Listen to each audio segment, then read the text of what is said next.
Hello and welcome to 2 Minute Watches. Today we've got a Seiko automatic here, a Grand Seiko variant of their from their vintage collection. You can see that says high beat there, but in this particular terminology that means a 4 hertz movement.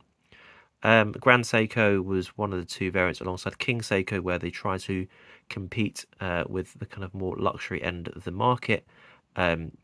Today, of course, Grand Seiko is still very much prevalent in Seiko's modern lineup. But back in the day, it was very much a straight contest between Grand Seiko and King Seiko. That kind of Grand Seiko caliber is kind of quite prevalent in both the beveled edges, and you can see from the back of the case there is a gold medallion. So some of those kind of luxurious touches which bring it to that higher end of the market. That GS logo, still the same that they use today.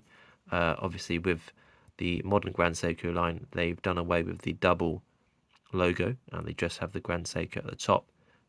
Some people think that having both of them brings it balance, but I do see where they're trying to position Grand Seiko in the kind of top of the market. Just having that Grand Seiko gives it more of an identity. Here you've got this kind of creamish dial on a matte background, quite simple hands and indices. Something like this will set you about a few £100 again.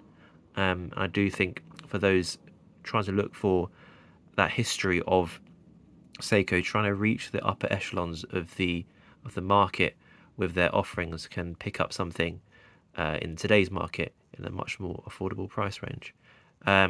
So you might have seen from some of the other videos, Seiko don't really sign their crowns that often on all their watches.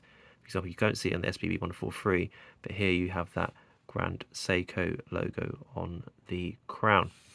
Thanks for watching today, guys.